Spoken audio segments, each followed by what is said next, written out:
He looked at her across the settlement table and laughed, throwing a $10 bill at her like she was a beggar. "Take it," he sneered. "It's more than you're worth." Derek Reynolds thought he had won. He thought stripping his wife of every penny would break her.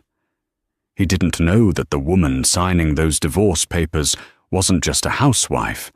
She was the keeper of a secret worth billions. And when she stepped out of that courtroom, she wasn't walking away into poverty. She was walking toward a man who could buy Derek's entire company before breakfast.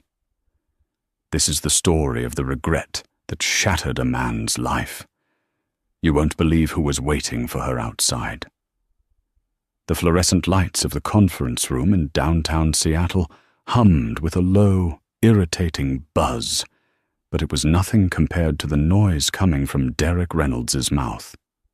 "I'm telling you, she gets nothing beyond the prenup minimum," Derek said, leaning back in the plush leather chair. He adjusted the cuffs of his bespoke Italian suit, ensuring his Rolex Daytona caught the light. "Emily has never worked a day in our 5-year marriage. She contributed nothing to the Reynolds tech empire." Nothing. Emily sat on the opposite side of the mahogany table. She wore a simple, slightly worn grey cardigan and jeans that had seen better days.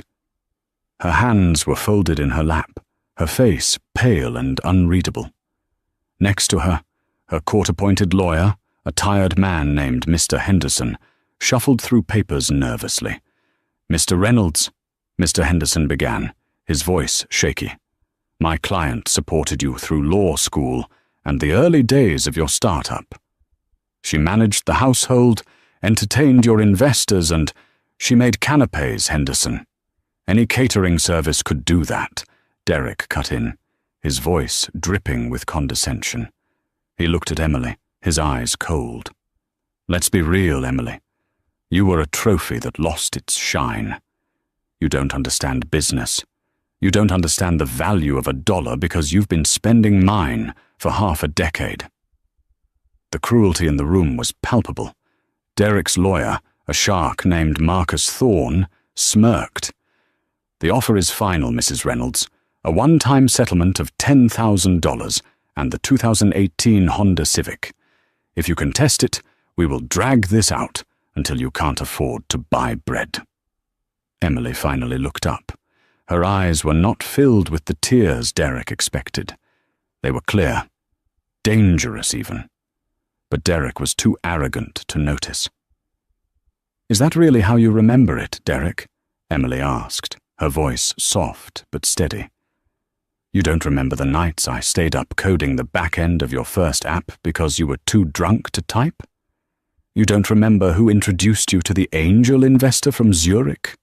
Derek laughed, a harsh, barking sound. "You? Coding? Please, you probably fixed a typo. And that investor, he liked you because you were pretty, Emily. Don't confuse your looks with talent. But now," he looked her up and down with disdain, "you're 30, you're tired, and honestly, you're embarrassing me." He pulled a crisp $10 bill from his wallet and flicked it across the table. It fluttered and landed near her hand. "Here, for the taxi home, since I'm keeping the Mercedes." The room went silent. Even Marcus, Derek's shark of a lawyer, looked uncomfortable. This was beyond legal strategy. This was malice. Emily didn't touch the money. She reached for the pen. "Just sign the papers, Emily," Derek hissed, "and disappear. Go back to whatever trailer park I pulled you out of." Emily picked up the pen.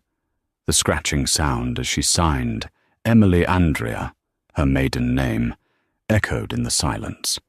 She pushed the papers back. "I won't contest the divorce, Derek," she said, standing up. She didn't take the $10. "But remember this moment. You aren't losing a dependent. You're losing your safety net." "I don't need a net," Derek scoffed, checking his phone. "I have wings." "We'll see," Emily whispered.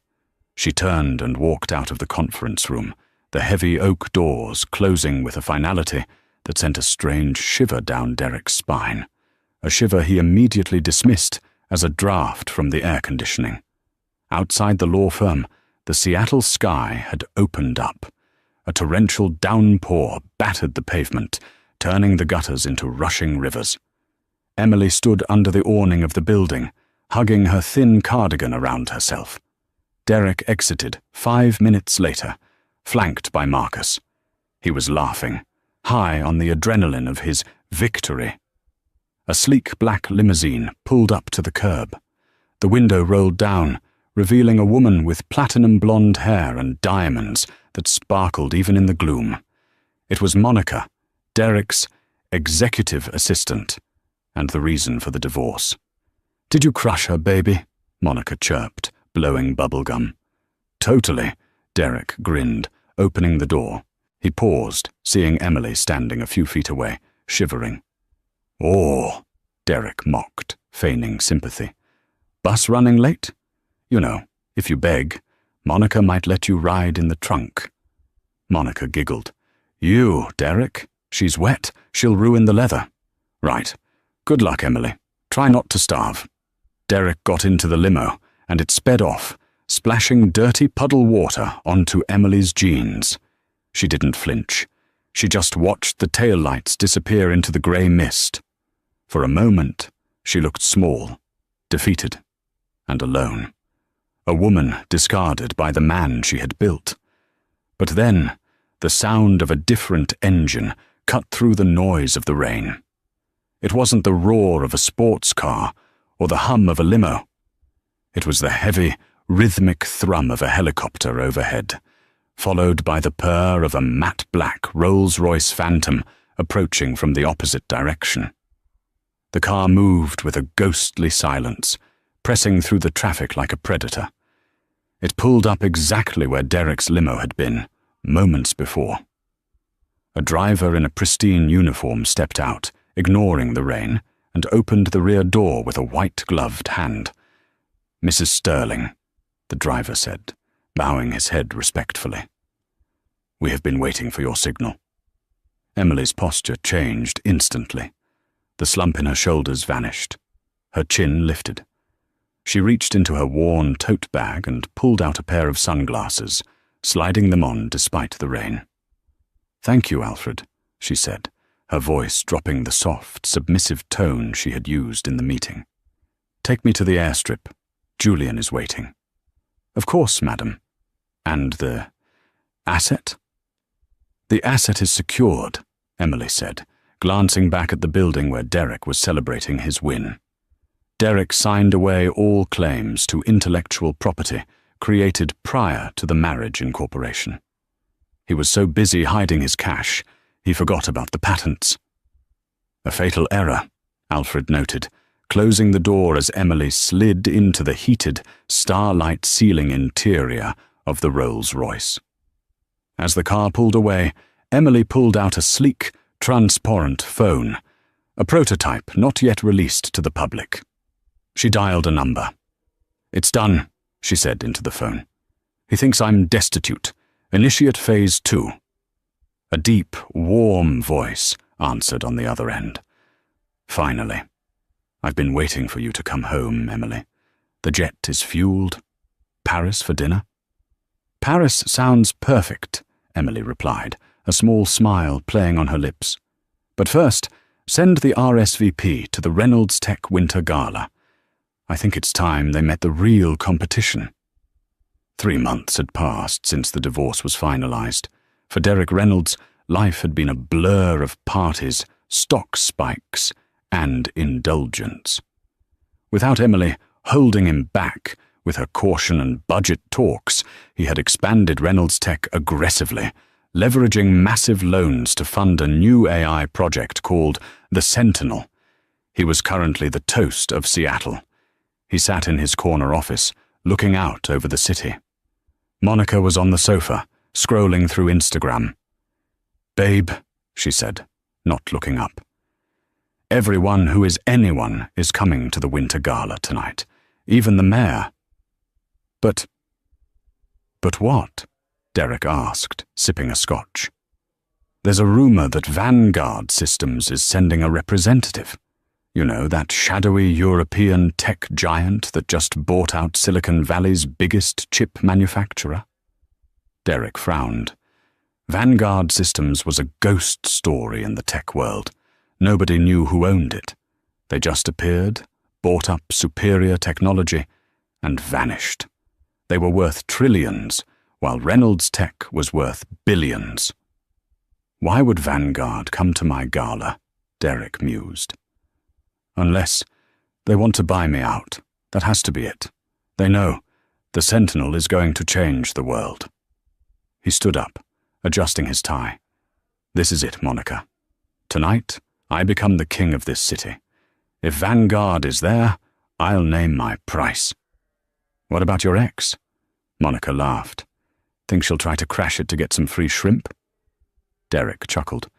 Emily? Last I heard, her mail was bouncing. She probably moved back to her parents' farm in Idaho. She's ancient history. The ballroom of the Grand Hyatt was dripping in gold and crystal. The elite of the business world were there. Derek moved through the crowd like a shark, shaking hands and accepting praise. He felt invincible. Derek, darling, Lady Worthington, a major investor, clinked glasses with him. Wonderful party. But tell me, is it true? Is the CEO of Vanguard Systems really here? I've heard the rumors. Derek smiled smoothly. I look forward to welcoming them to my city. Suddenly, the music stopped. The murmuring of the crowd died down. At the top of the grand staircase, the double doors swung open. Usually, guests were announced by the doorman. But this time, the doorman stayed silent, looking visibly shaken. A man stepped in first. He was tall, with broad shoulders and a jawline that could cut glass. He wore a tuxedo that cost more than most people's houses. It was Julian Sterling, a man known in the tabloids as the Billionaire hermit. He hadn't been seen in public for 5 years. A gasp rippled through the room. Julian Sterling was the heir to old banking money, but he had vanished to start his own ventures. But it wasn't Julian who stole the air from the room. It was the woman on his arm. She wore a dress of midnight blue velvet that hugged every curve, embroidered with actual diamonds that caught the light like stars. Her hair, once tied back in messy buns, flowed in luscious, glossy waves down her back. Around her neck sat the Star of the East, a sapphire necklace rumored to be lost since the 1920s. Derek squinted. The woman looked familiar. The way she walked, with a regal, effortless grace, was captivating. She looked like a queen surveying her subjects. She reached the bottom of the stairs, and Julian Sterling leaned in to whisper something in her ear. She laughed, a melodic, confident sound. Derek dropped his glass. It shattered on the marble floor, champagne splashing onto his shoes. Emily, he whispered. It couldn't be. Emily was plain. Emily was poor. Emily wore cardigans and clipped coupons. This woman was a goddess. Monica grabbed Derek's arm, her nails digging in. Who is that? And why is she wearing a necklace worth $10 million? Emily turned her head. Her eyes scanned the room, bypassing the mayor, bypassing the investors, until they locked onto Derek. She didn't smile. She didn't wave. She simply stared at him with a look of absolute, crushing indifference. Then she turned back to Julian, took a glass of champagne from a passing waiter, and walked deeper into the party. That's not possible, Derek stammered, his face turning red. She's a nobody. She's my ex-wife. A man standing next to Derek, a rival CEO named Mr. Cho, laughed quietly. You didn't know, Reynolds. That's not just your ex-wife. That's the founder of Vanguard Systems. Derek felt the blood drain from his face. What? Vanguard, Cho repeated. Emily Andrea. She writes the code. Sterling provides the capital. They've been partners for a decade. Rumor has it she was working on a project called The Sentinel about 6 years ago, long before you announced yours. Derek's knees went weak. If Emily had written the code for the Sentinel before they were married, and if he had just mocked her and cast her aside without securing the rights. He hadn't just lost a wife. He had just walked into a trap that was about to snap his neck. The whisper network of the gala was moving faster than fiber-optic cables.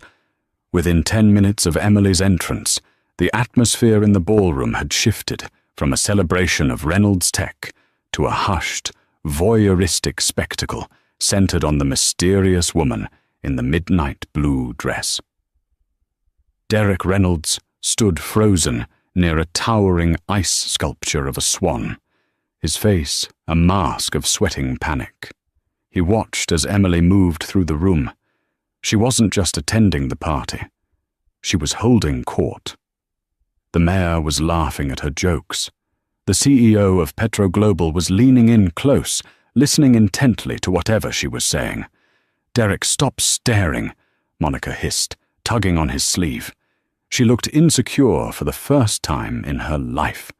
Her diamonds suddenly looked small compared to the sapphire resting on Emily's collarbone. "She's just putting on a show. It's probably a rental dress.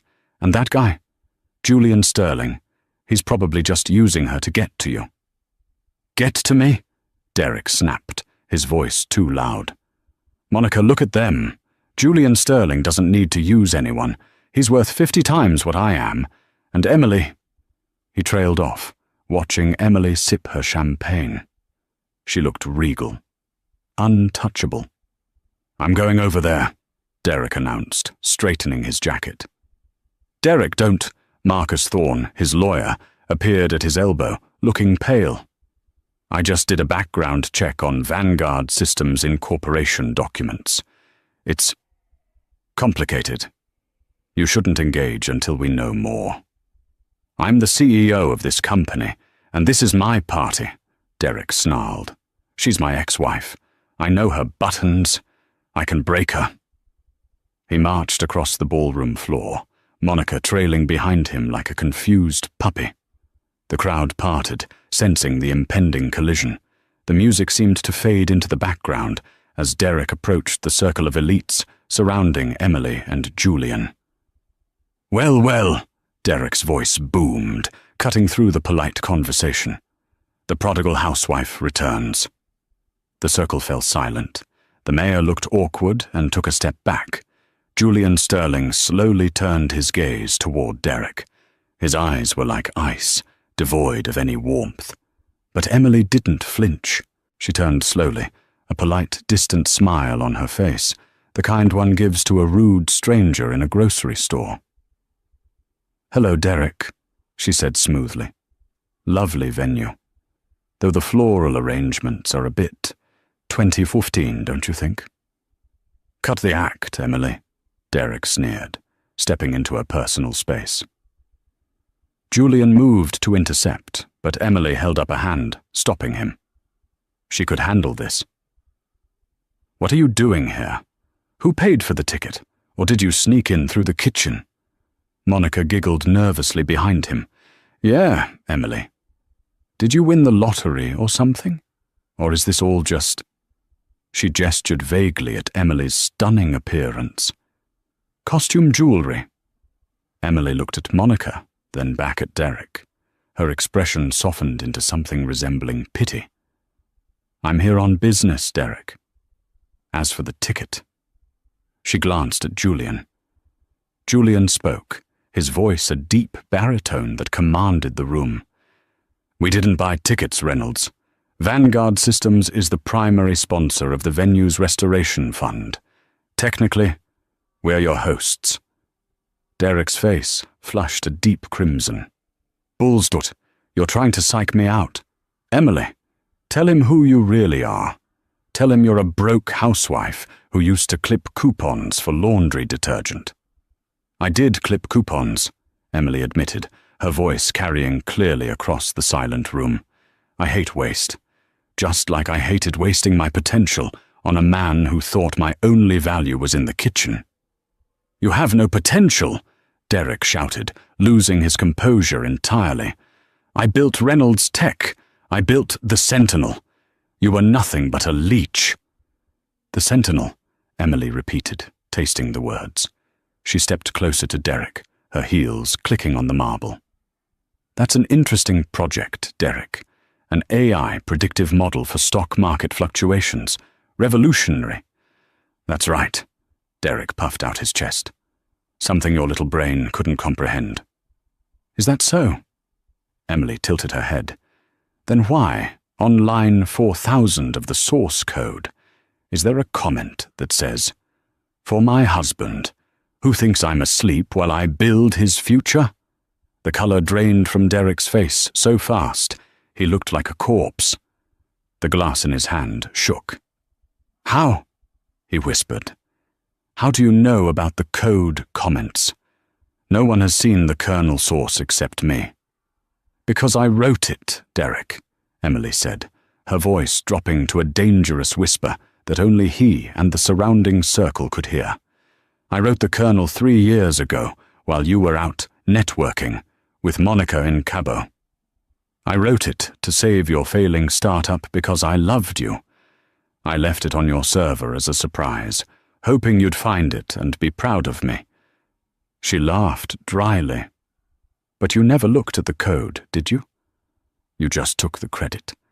You found the compiled program, assumed one of your engineers did it, and fired the team so you wouldn't have to pay bonuses. You claimed it as your genius." "Liar!" Monica screeched, sensing her meal ticket was in danger. "She's lying, Derek. Sue her." "It gets worse, Derek," Emily continued, ignoring Monica. "Since you initiated the divorce, I decided to check on my intellectual property. Imagine my surprise when I saw you were about to launch my beta test as a finished product." Derek backed away, his hands trembling. "You signed the settlement. You got $10,000. You have no rights to anything in Reynolds Tech. The prenup covers everything created during the marriage." Emily smiled, and it was the most terrifying thing Derek had ever seen. "Oh, Derek," she sighed. "You really should have read that prenup more carefully. Or at least, you should have let Marcus read it before you forced me to sign his draft." She turned to Julian. "Shall we go to the VIP lounge? I find the air down here a bit stagnant." "After you, my love," Julian said, offering his arm. They walked away, leaving Derek standing in the wreckage of his reputation. The investors were whispering frantically.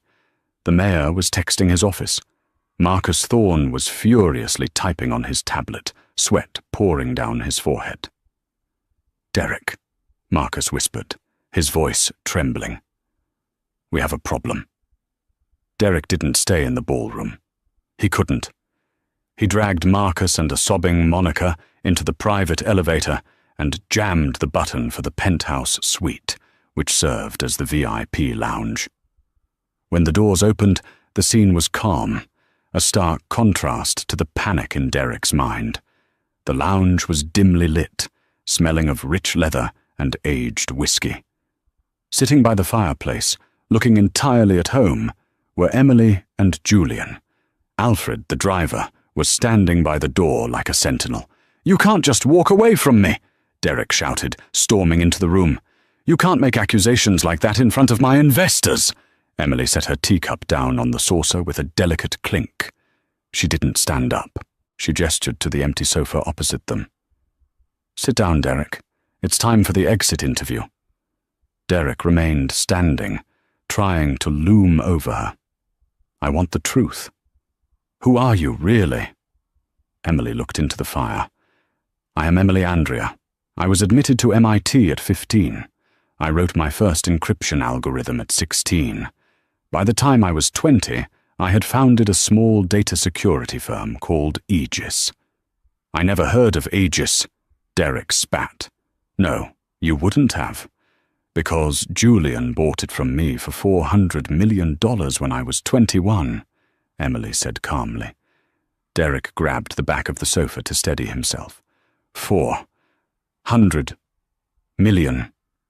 I was young, Emily continued, her voice distant. I had money, but I was lonely. I had spent my whole life behind a screen. I wanted to be normal. I wanted to see if someone could love me for me, not for the bank account or the brain. She looked at Derek, her eyes sad. Then I met you. You were charming. You were ambitious. You seemed so passionate.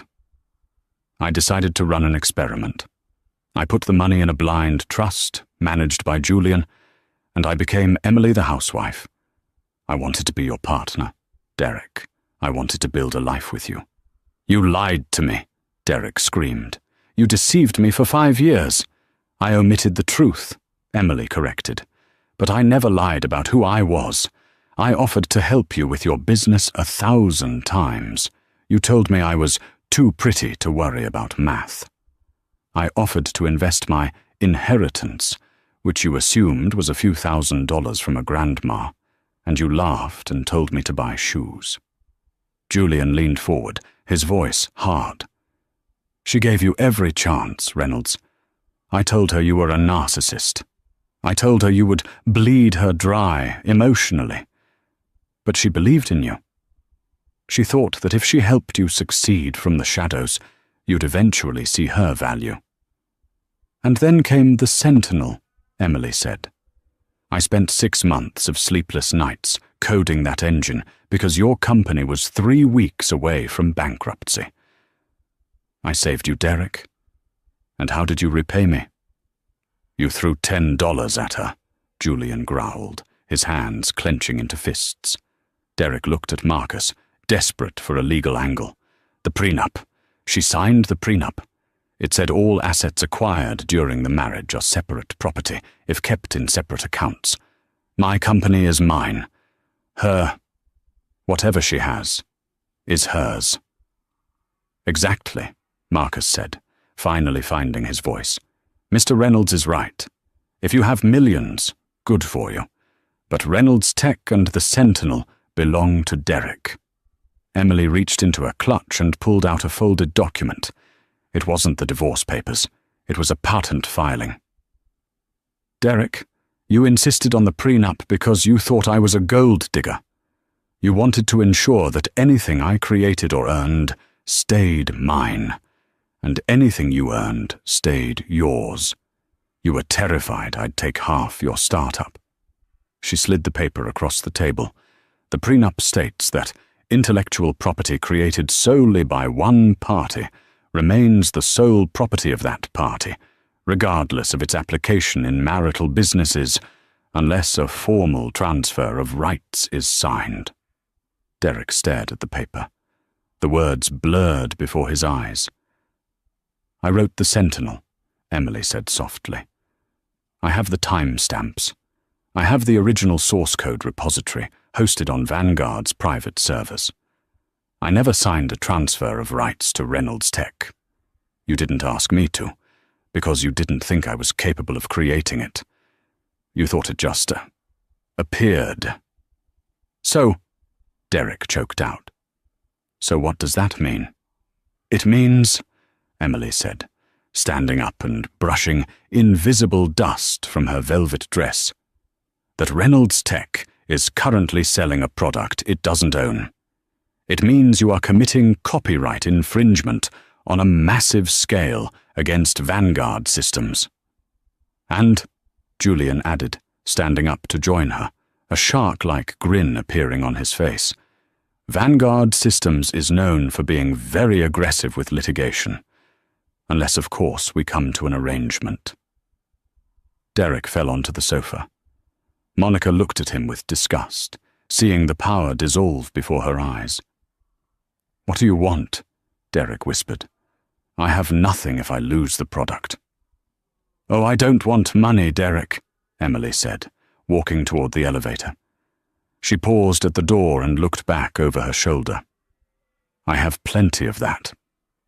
I want your resignation, effective immediately. And if I refuse?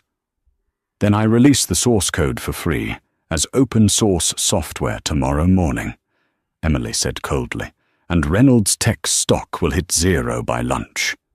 She stepped into the elevator, Julian beside her. As the doors began to close, she delivered one final blow.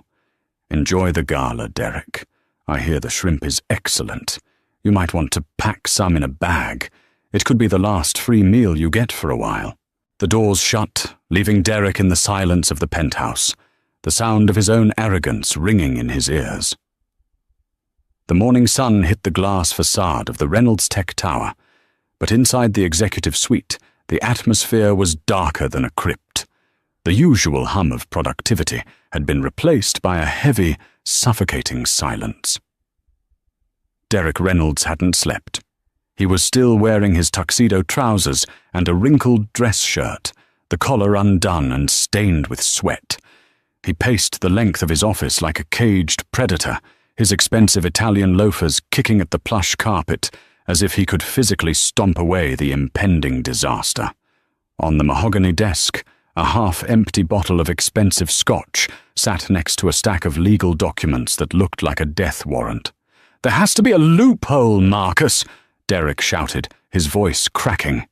He grabbed a heavy crystal paperweight, an award for Innovator of the Year, and hurled it across the room. It smashed into the wall, leaving a jagged dent in the expensive wood paneling. "You are paid $500 an hour to find loopholes. That's your only job." Marcus Thorne, the man who had been Derek's legal shark for years, didn't even flinch. He sat at the conference table, surrounded by piles of digital tablets and printed briefs. He looked older, the fluorescent lights highlighting the deep bags under his eyes. "I've looked, Derek," Marcus said, his voice flat and exhausted. "I've spent the last 6 hours reviewing every comma, every clause, and every footnote in that prenup. I've cross-referenced it with Washington state patent law and the Vanguard systems filing. It's ironclad. In fact, it's a masterpiece of legal engineering. She didn't just protect herself. She built a digital gallows and waited for you to stick your own head in the noose. Don't give me poetry, Marcus. Give me a defense." "There is no defense for theft, Derek," Marcus snapped, finally losing his temper. "By explicitly listing solely created IP as separate property, a clause you insisted on to protect your early startup code, she legally retained ownership of the kernel. You own the brand Reynolds Tech. You own the office furniture and the marketing materials. But Emily owns the brain of the Sentinel. Without her license, your billion-dollar product is a hollow shell. If you launch it, Vanguard will sue us into the Stone Age before the first trade is even executed." The door to the office swung open without a knock. It wasn't a panicked secretary or a board member. It was Monica. She was dressed in a vibrant neon yoga outfit, carrying a kale smoothie and a shopping bag from a high-end boutique. She looked perfectly manicured, a sharp contrast to the wreckage in the room. She didn't look worried. She looked mildly inconvenienced. "Derek, honey, are we going to brunch or not?" she asked, not looking up from her phone. "The valet has been holding the car for 20 minutes, and honestly, the energy in the lobby is super weird today. People are crying in the break room. It's a total vibe kill." Derek stopped pacing. He looked at Monica, the woman he had showcased as his upgrade. He looked at the diamonds he had bought her with company credit, the same money he had claimed Emily wasn't entitled to. "Monica," Derek said, his voice trembling. "The company. I'm being forced out. Emily, she's taking everything. We might lose the penthouse. We might have to move." Monica paused, the straw of her smoothie halfway to her lips. She lowered the drink slowly, her eyes sharpening. The vacuous, playful expression she usually wore vanished, replaced by a calculating coldness that made even Marcus look away. "Lose the penthouse," she repeated. Derek, what are you talking about? You're the CEO. Just fire her or whatever. I can't fire her. She owns the technology. Derek screamed, his composure finally breaking. I have to resign, or they'll sue me for fraud. I'll be lucky if I don't end up in a federal prison. But it's okay. We can start over. I still have my talent. We can move to a smaller place, maybe a condo in the suburbs, until I get a new firm off the ground.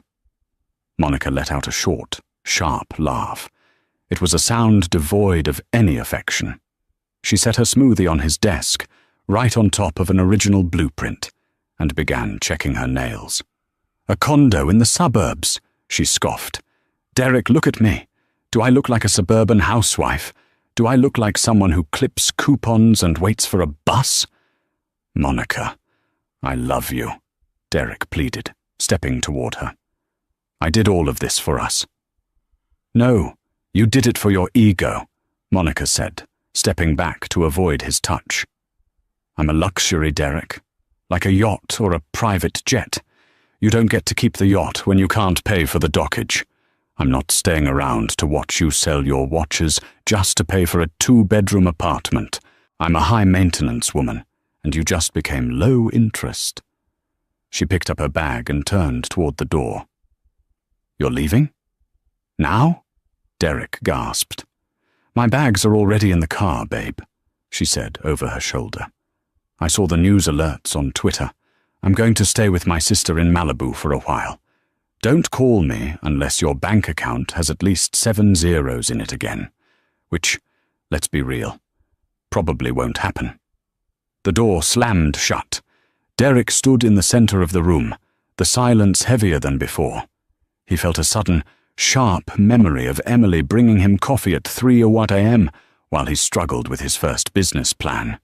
He remembered her saying, "We'll get through this, Derek. We're a team." He had traded a teammate for a parasite, and the parasite had just finished the meal. Mr. Reynolds? Marcus's voice was soft now. The board of directors is on the video line. They've finished their emergency session. Derek walked to the screen on his wall. The faces of the 6 board members appeared, men and women who had once laughed at his jokes and praised his genius. Now they looked at him with the clinical disgust one might reserve for a cockroach. Derek, the chairman began, his voice echoing in the empty office. We have reviewed the documentation provided by Vanguard Systems. It is the unanimous decision of this board that you have committed a massive breach of fiduciary duty. You represented an asset as company-owned when you knew, or should have known, it was the private property of your ex-wife. I can fix it, Derek blurted out. I'll negotiate with her. It's already done, the chairman said coldly. We have reached an agreement with Ms. Andrea. Vanguard Systems will acquire a majority stake in Reynolds Tech. The company will be rebranded as Andrea Sterling Global. As for you, you are terminated for cause, effective 5 minutes ago. For cause? Derek whispered. But my severance, my stock options, are null and void, the chairman finished. We are also filing a civil suit to claw back the bonuses you paid yourself over the last 18 months, based on the fraudulent Sentinel projections. Security is at your door, Derek. You have 10 minutes to take what is yours, which according to our records isn't much. The screen went black. Derek looked at his desk. He realized with a jolt of pure, unadulterated terror that almost everything in this room, the furniture, the computer, even the pens, belonged to the corporation. The door opened. 2 security guards Derek had passed 1,000 times without a word stepped inside. One held a small cardboard box. "We need you to vacate the premises, sir," the guard said. Derek's hands shook as he grabbed a few personal items, his car keys, his wallet, a gold watch. As he reached for a framed photo of himself on the cover of a tech magazine, the guard shook his head. "Company property, sir.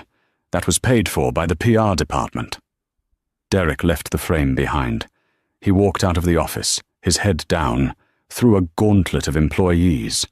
Some looked away in shame. Others watched with open satisfaction as the man who had mocked their hard work was led away like a criminal. He reached the elevator. As the doors closed, he caught his reflection in the polished brass. He didn't look like a titan of industry. He looked like a small, hollow man who had spent his life building a castle on a foundation of stolen sand. As the elevator descended toward the lobby, Derek reached into his pocket and felt a single, crumpled piece of paper. He pulled it out. It was a $10 bill he had found in the pocket of his tuxedo. The irony hit him like a physical blow. He had thrown $10 at the woman who owned his world. Now, as the doors opened to the street and the cold Seattle rain, it was the only thing he had left. The rain in Seattle was a relentless, rhythmic drumming that seemed to mock the pace of the city. It washed the expensive grime from the skyscrapers of the tech district and sent it rushing down into the industrial gutters of the outskirts, where the neon signs flickered with a tired, desperate energy. In a cramped, grease-smelling booth at Sal's Diner, Derek Reynolds sat alone, staring into a cup of coffee that had long since gone cold. The man looking back at him from the darkened window was a stranger. His face was gaunt, the sharp, arrogant lines of his jaw softened by a lack of sleep, and the graying stubble of a man who could no longer afford high-end grooming. The bespoke Italian suits were gone, replaced by a scratchy, navy blue polyester uniform. On his chest, a plastic name tag read, Derek, Floor Associate. He worked at a liquidation outlet now, a cavernous warehouse filled with the discarded dreams of failed businesses and refurbished electronics. He spent his days explaining the warranty on off-brand air fryers to people who looked through him as if he were part of the furniture. It was a humiliating, slow-motion purgatory. "Hey, blue shirt!" a voice barked, breaking his trance. Derek looked up. A middle-aged man in a rain-slicked jacket was waving a receipt. "This toaster I bought yesterday. It smells like burning plastic.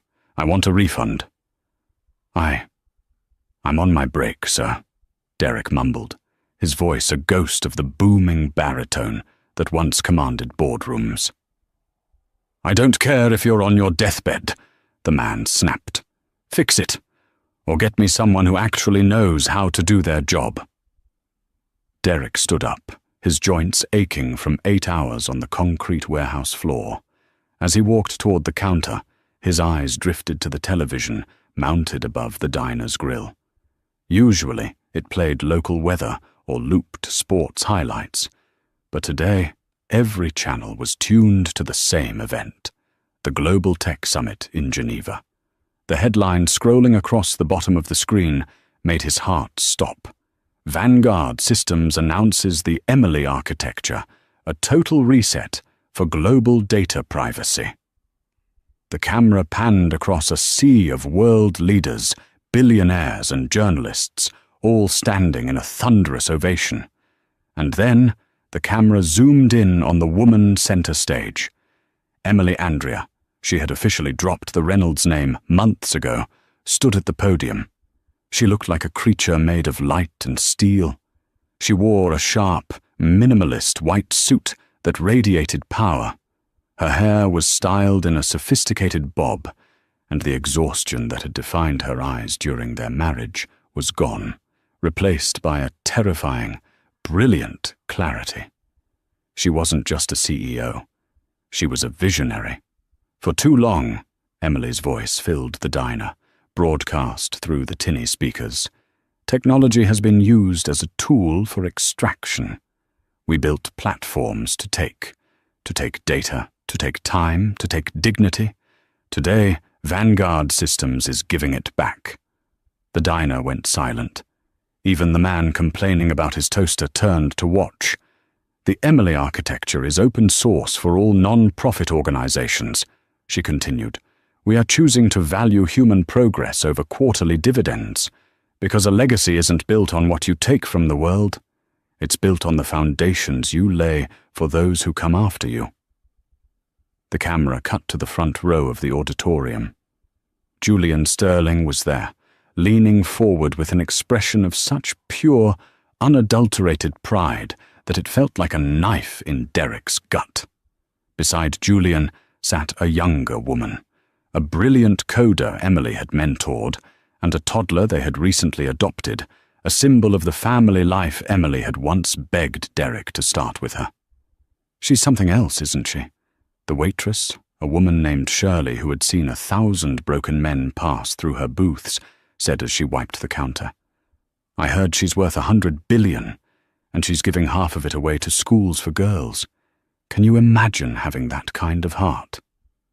Derek couldn't speak. He felt a physical pressure in his chest, a crushing weight of what if? He remembered the nights he had come home and found Emily hunched over her laptop, her eyes red from coding. He remembered how he had told her to shut that thing off and make herself useful by mixing him a drink. He had been holding a goddess in his arms and had treated her like a servant. "Sir? My toaster?" the customer prompted, though his voice had lost its edge. He, too, seemed mesmerized by the image of the woman on the screen. I'll handle it," Derek whispered. He walked behind the counter, his hands shaking. As he processed the $10 refund for the plastic toaster, the irony nearly choked him. $10. The exact amount he had flicked at her in that conference room. The tip he had given her for 5 years of her life. Now $10 was the difference between him eating dinner or going to bed hungry. After his shift ended, Derek walked out into the cold, biting wind. He couldn't afford a car. The Mercedes had been seized by the liquidators, and the Lexus had been repossessed when the bank accounts were frozen. He stood at the bus stop, his thin uniform jacket offering no protection against the Seattle dampness. Across the street, a massive digital billboard loomed over the intersection. It was a Vanguard Systems advertisement. It didn't show a product. It showed a simple, high-resolution image of a sunrise over a digital grid. The text read, "The future belongs to those who build with integrity. Vanguard Systems, founded by Emily Andrea." A group of college-aged kids stood near him, looking at their phones and laughing. One of them pointed at the billboard. "My brother works for her," the girl said, her eyes bright with excitement. "He says the culture there is insane. They actually care about the employees. And Emily? She still writes her own patches. She's like a legend." One of the boys looked at Derek, squinting in the dim light of the bus stop.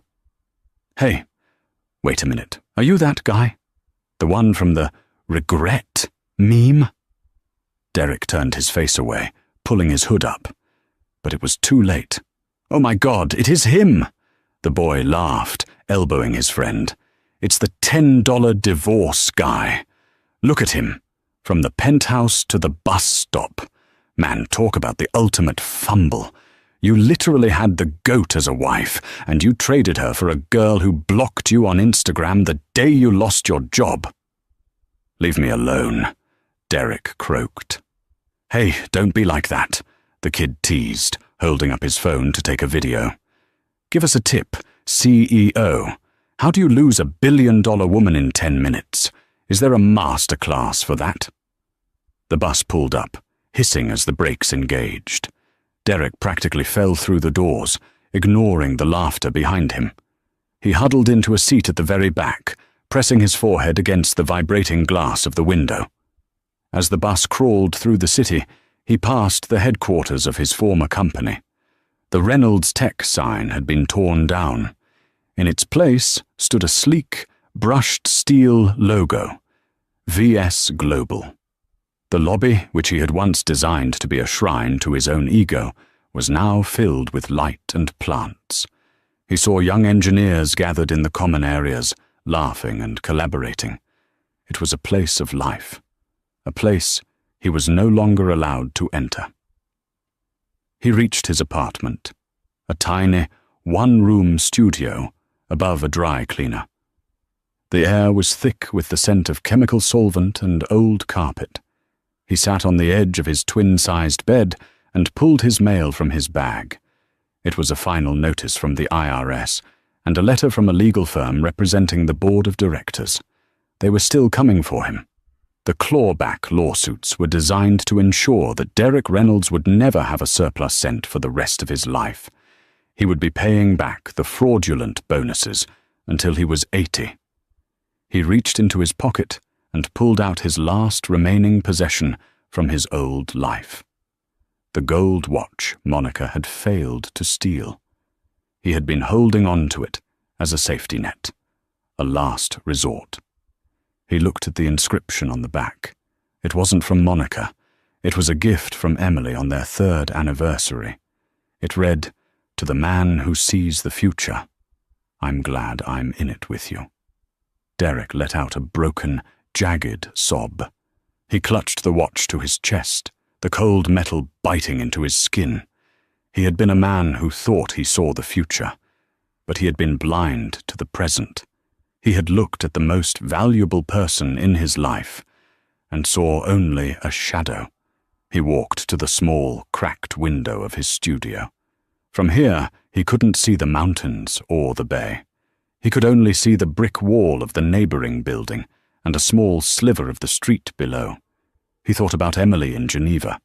He thought about her stepping into a private jet, surrounded by people who respected her, loved by a man who actually deserved her. He realized that for her, he wasn't even a villain anymore. He was just a footnote, a mistake she had corrected, a bug in the code that had been purged. The realization was more painful than the poverty.